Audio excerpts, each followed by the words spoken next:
every year there's a seasonal strength in gold. The seasonal strength is for a couple different reasons. First of all, there's actually seasonal weakness in the U.S. dollar, which creates seasonal strength in gold. But more so, it has to do with jewelry demand. So most of the world's gold ends up in jewelry. More than 50% ends up in necklaces, bracelets, rings. And there are 4 major gold buying holidays between November and February.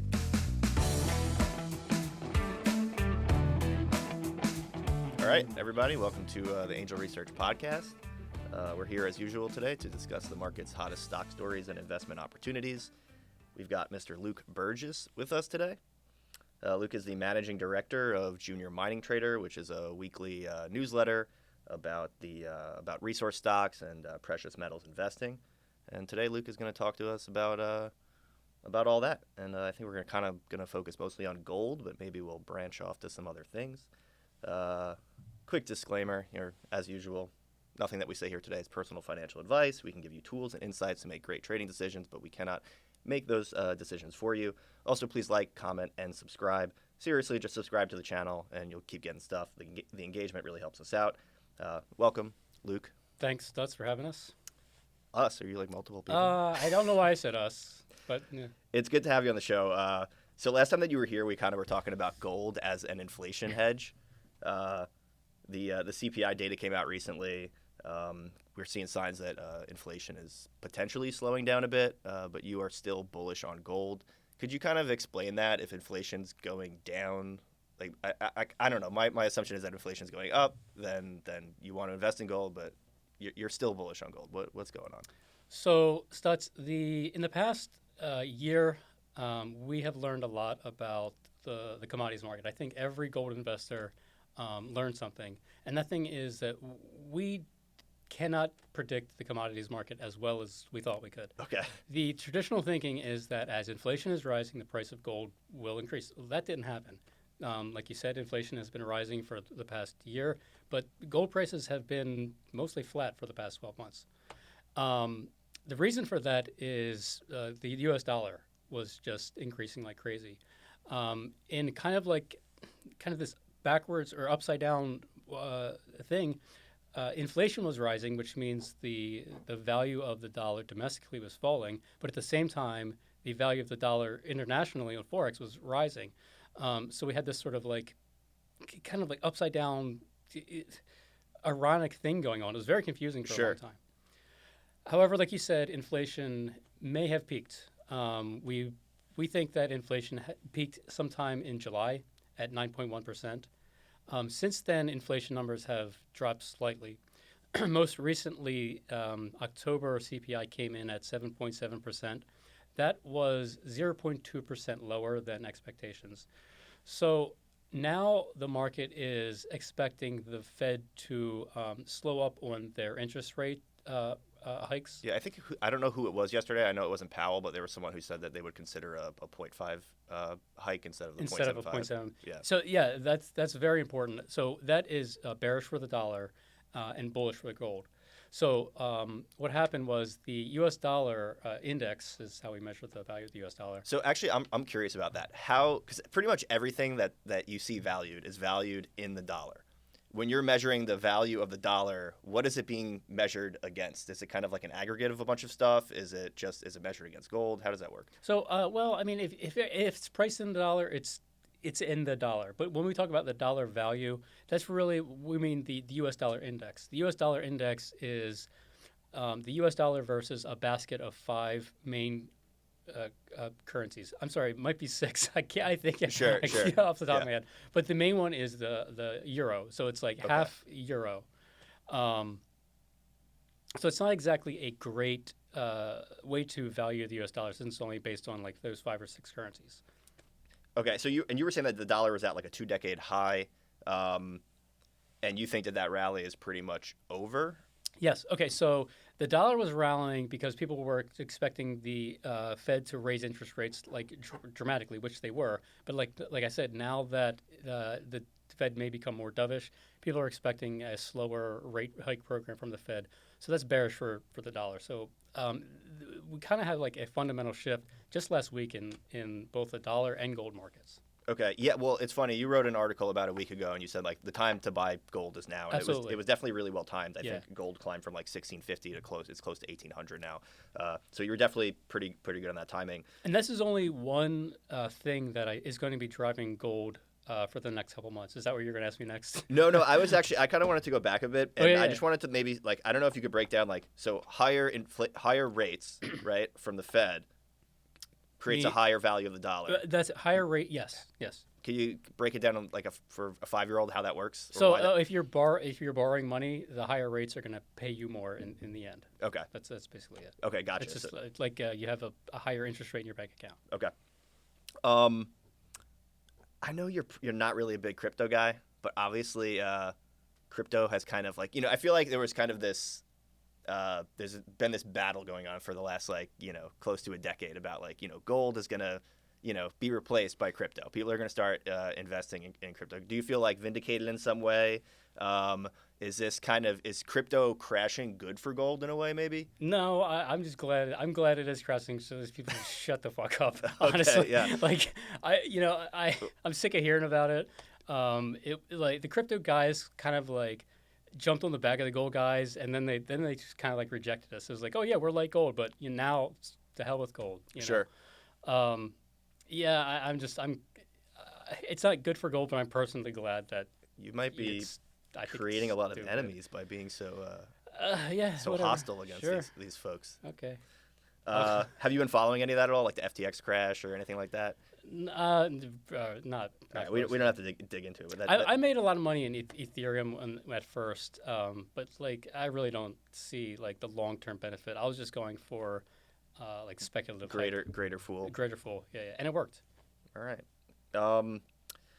Sorry, let me catch up. Let me see what else we could talk about.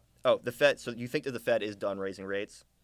When do you think the last rate hike is going to be? And then maybe at what percentage do you think that rates are going to peak? So that's actually a very good question. We have to see the next one. I don't think the Fed is done raising rates, but I think that they're going to start slowing the rates. The next rate is probably going to be 0.5%. Yeah. After that, I don't know. That's really hard to say. I mean, they don't know. It's Yeah, I would assume that it's going to be like highly dependent on the next CPI data. absolutely. Have people adjusted their expectations downward because? And could that be a bad thing, right? Because if they adjust them too far downwards and then inflation gets, you know what I mean? Yeah. That's a good question. I don't know. Sometimes I think that they set their expectations in a way that so if you set your expectations high and it comes in lower, Sure. It's like, oh, good, great news. Okay. You could always play that game. Yeah, that makes sense. I mean, that seems to be the biggest. Like, Yeah. to me, it's like, okay, well, inflation is still really high, but they were expecting it to be higher, so therefore the market just like rallies an incredible amount. Yeah. We saw that the other day.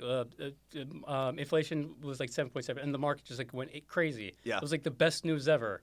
It's not really tremendous news. It's just not as bad as you thought. Okay, so we have this kind of turnaround with the direction of the dollar, and you think that that's going to kind of Absolutely. create more of a longer term bullish cycle for gold. What about the shorter term? Because you've been writing about kind of this like idea of a seasonal strength Yes. in gold, and that Yes. if that's another reason to buy gold right now, it's basically we're on this.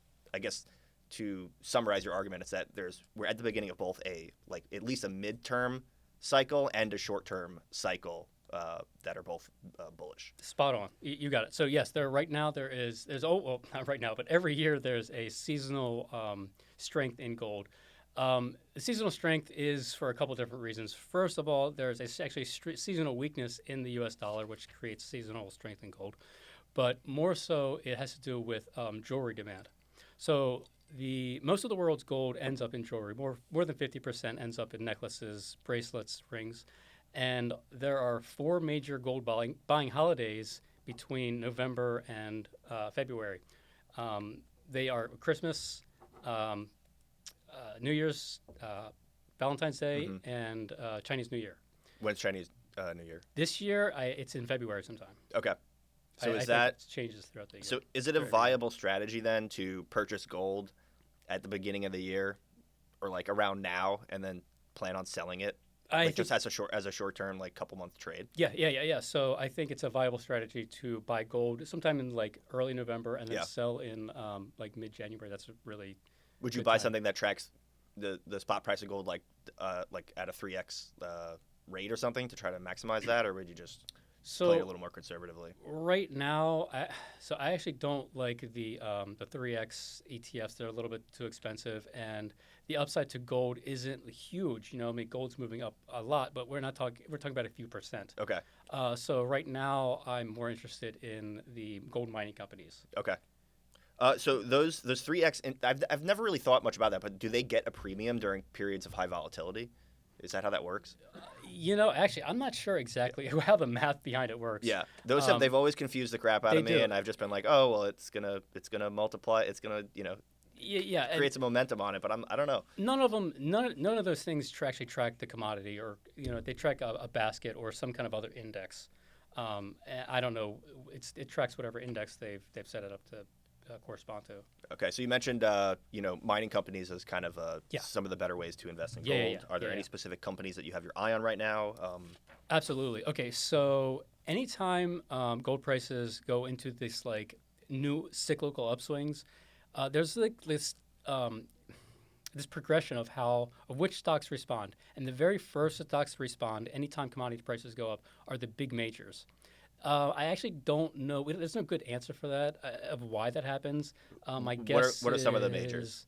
I mean, we're talking like Newmont, Barrick, Franco-Nevada, the major, huge gold mining companies. Sure. And are you seeing activity in those right now? Yeah, absolutely. Okay. So last week I did recommend an ETF of major gold stocks to my junior trader file. So I recommended this basket of major mining stocks, and I recommended a smaller junior mining company. Yeah. The basket of majors is up 10%. The junior mining company is up like a few pennies. Okay. So it just proves that this is what's happening. So you're waiting. So you think that one is kind of like there's some potential in the junior mining? Yeah. I Okay. mean, so the junior mining's just lag. Yeah. It's not that they won't react. It's just that the majors act first, and then the juniors will react later on. Yeah, I would bet maybe that has something just to do with like kind of Volume. Volume might make sense. Liquidity. Okay. Also, institutions don't buy junior stocks. They're going to buy the majors. That makes sense. And What about like risk? That's where my kind of intuition initially went, is that like people are going to kind of like dip their toes in the water a little bit, start buying the safer stocks, and then when they feel like the gold market is a little bit more secure, then that's the time to buy the miners. But for you want to get on them early. Yeah. Well, I mean, I think to hedge your risk right now, people are buying gold miners. Sure. Do you have a recommended like allocation for these things? Like what are you doing? Are you like, because I know like your main focus is gold, but do you just ignore the stock market? Or No, yeah. absolutely not. Yeah. No. Precious metals should be a certain percentage of your portfolio. Because it's my business, it's going to be higher. It's going to be higher. Yeah. And then during times like Yeah. this, do you switch your allocation up a bit? Like does it change, or are you kind of trying to keep it constant? It's not something I really think about like that. Yeah, I yeah. mean, it's just like, so like right now I'm probably about 30% into precious metals. But I would recommend most people do like less. Okay. You will really want to like diversify portfolio. If you're just kind of like a regular investor, I'd say 10% or less in precious metals. Okay. It's a big market. What's your general outlook on the economy? I know that's a really broad question, but you kind of recently commented on Biden telling Jake Tapper in an interview that you don't have to prepare for a recession. Was that interview before or after the election? It was before. It was before. Yeah. So I'm starting to see a lot of like articles coming out now that are like, yeah, the recession is coming, and it was weird. Like and I think it was Keith Cole who was saying this at some point about basically was like, look, the second the election ends, you're going to see this shift in narrative from there is no recession, recession's not coming, to the recession is coming, we have to prepare for it. But do you think that we're definitely heading into a recession, or are we in a recession already? I mean, technically, look, if you look at the numbers, then yes, we're in a recession. Yeah. Or have been. I don't know if it's like, is it a definition thing? Is really that what we're going for? Or is it a political thing so we can like say, oh, Biden took us to a recession? I think that's really what it is. All right. But I think that long term the market will be fine. Sure. I mean, it's survived much worse. Do you think that this is there something like systemic that's going on, or do you think that this is my theory, that basically we're just facing this kind of like aftershock of the pandemic, of shutting down the economy for X a period of time, and this is just essentially a hiccup, and once it's over, like, we're just going to continue on the forward path.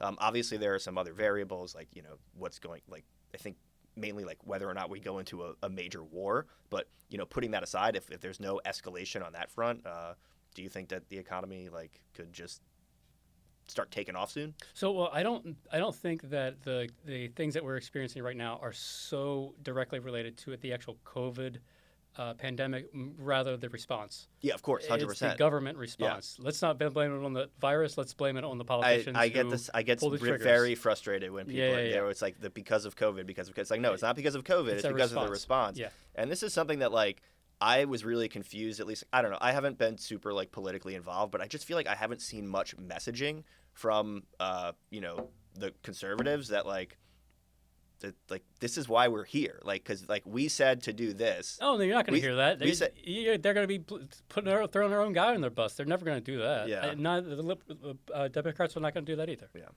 All right, I want to jump to a kind of, this is going to seem really off base, but you had recently you wrote an article about WD-40 and the company WD-40. I found this kind of fascinating because so did I. I'm glad you read it. I was fascinated by the whole thing. Was there some sort of like social media thing like going on like TikTok or something where WD-40 was like being discussed? Like I feel like it was like kind of like in the ether and like it was going on, and then you had kind of written about it. What made you start writing about this? I saw a YouTube video about it. Okay.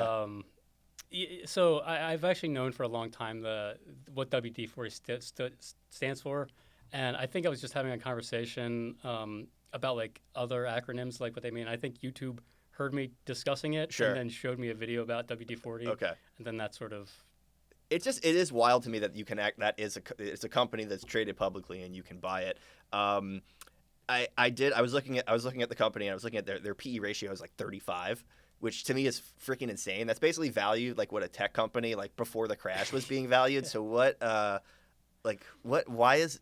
going on there? I have no clue, man. Okay, so WD-40, the only thing I can think of is, well, it's not, they don't produce a lubricant. I mean, you think that they're like this lubricant production company, but they really are as a marketing company.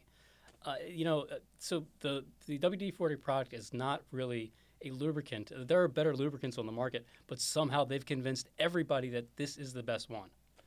Better lubricant would be like the mechanical oil, sort of the stuff that you get like with clippers. Okay. You know, that's much better lubricant. I don't know. They've marketed so well that they've marketed a product as a lubricant that's not actually a great lubricant. I just thought it was funny. You basically put out a hit piece on this WD-40 company, and you basically you pointed out that they are like a conglomerate and they have a bunch of different, like, I guess different products, but like most of their revenue is it's all WD-40. I didn't recognize a single product that you had. You put a picture of all of them. I didn't recognize a single one. Well, so I mean so just imagine like what happens if somebody invents WD-80. What then? The whole company goes under. So I mean they actually have to be extremely interested in marketing. Otherwise, somebody's going to come along and knock them out. Have you ever? Do they really market though? Like, have you ever seen like a WD-40 commercial? I have seen. I feel like it's mostly organic. I have seen like pop-ups, and I've seen like they do like physical pop-ups at like car shows and stuff. But yeah, I don't know what they do to market. It's something. All right, so you're bearish on WD-40. Are there any any specific companies that you're bullish on that you're willing to reveal here, or would that be unfair to your junior money trader subscribers? So I actually really like Newmont. Okay. So Newmont, it does have a very high PE ratio, but Newmont right now is paying a very high dividend. So it's like 55 cents per share right now. It works out to be about 4.8%. The ex-dividend date is on the 2nd of December. So if you buy shares before December 2nd, Newmont's going to pay you 55 cents per share December 28th, which is a pretty good deal. The stock is a little expensive, but you're getting that dividend and you're leveraging gold prices at the same time. I think it's pretty great. Could you tell us a little bit more about Newmont, like what their business? It's a huge gold company. I mean, I don't know how many mines they have. I couldn't tell you off the top of my head. It's probably the largest or second largest gold company by volume. I don't know what they are by market cap. Well, cool. I like dividend paying stocks right now. It seems like a Dude, 4.8%, man. You can't beat it. That's not bad. All right. Anything else that you got going on? Any other like resources that you're really looking at, or right now the main focus is gold? The main focus is gold. Like I said, there's just this fundamental shift. There's no reason that we shouldn't just be like going all in on gold right now. My subject line to my junior mining mining trading file this week was double down on gold. That's how I feel. I'm very, very bullish on gold right now. Okay, great, Luke.